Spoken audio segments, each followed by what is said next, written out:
Hello everyone, we are on chapter 10.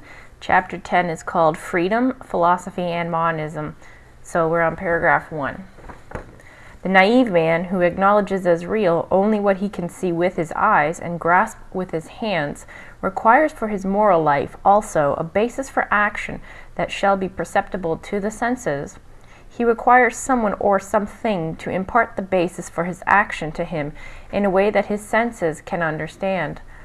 He is ready to allow this basis for action to be dictated to him as commandments by any man whom he considers wiser or more powerful than himself, or whom he acknowledges for some other reason to be a power over him.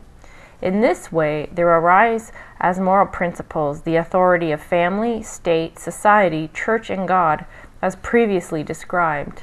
A man who is very narrow-minded still puts his faith in some one person. The more advanced man allows his moral conduct to be dictated by a majority, that is, like a state society.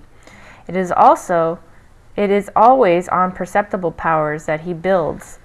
The man who acknowledges at last to the conviction that basically these powers are human beings as weak as himself seeks guidance from a higher power, from a divine being whom he endows, however, with sense-perceptible features.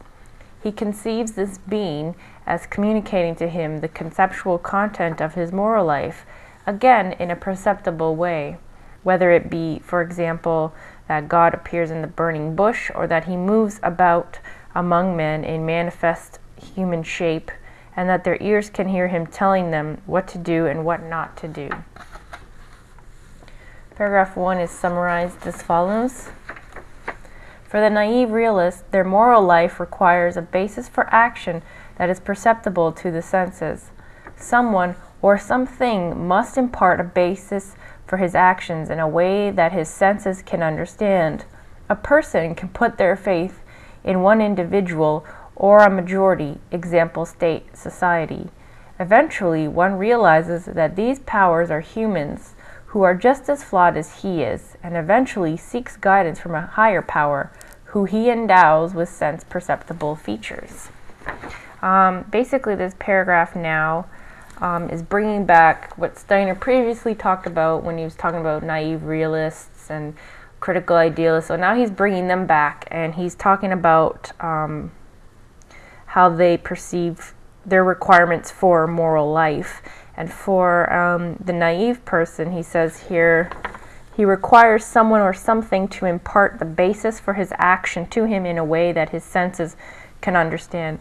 So again, the naive man, the materialist, is looking for sense objects or something material to guide his actions. He is not, in comparison to what Steiner's moral theory is he's not basing it on intuitions.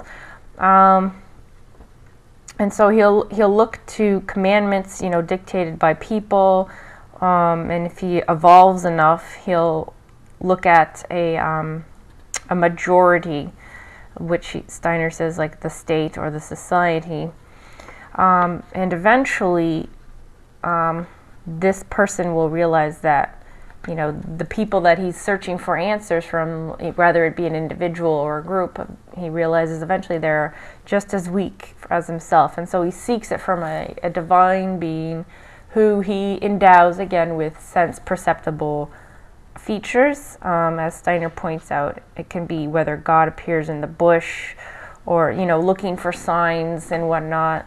So that's the main point. So now he's just going to start talking about how the naive realist views morality. So we're going to move on to paragraph 2. The highest stage of development of naive realism in the sphere of morality is that where the moral commandment, moral idea, is separated from every other being other than oneself, and is thought of hypothetically as being an absolute power in one's own inner life. What man first took to be the external voice of God, he now takes as an independent power within him and speaks of this inner voice in such a way as to identify it with conscience. And paragraph 2 is summarized as follows. The highest stage of development for naive realism in the realm of morality is that the moral commandment, that is, idea, is separated from every being other than oneself, and is thought of being an absolute power in one's own inner life. He identifies this as conscience. Basically, in this paragraph, Steiner's pointing out that for the naive realist, the highest stage of development they can achieve in morality is they're identifying the independent power that is within them, which they first took as the external voice of God. They speak of this inner voice as a conscience.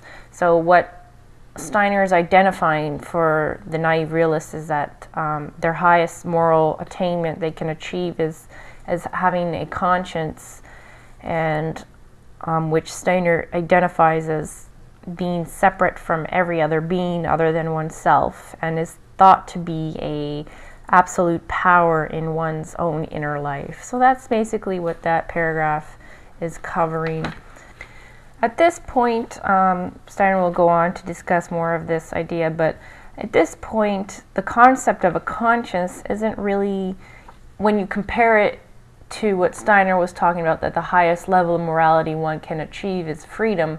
You know, when you contrast freedom and having a conscience, I mean, it really doesn't, it kind of is a letdown when you think about it. From, you know, a conscience, that's the highest level of morality you can achieve. I mean, that's kind of sad. But at the same time, the way Steiner identifies a conscience, it sort of has this authoritarian quality to it. And you almost become a slave to it. From what he is describing in this paragraph, we're going to learn more, obviously, what he thinks about the naive realist concept of morality. So we're just going to leave it at that. So keep summarizing and have a good day. Bye.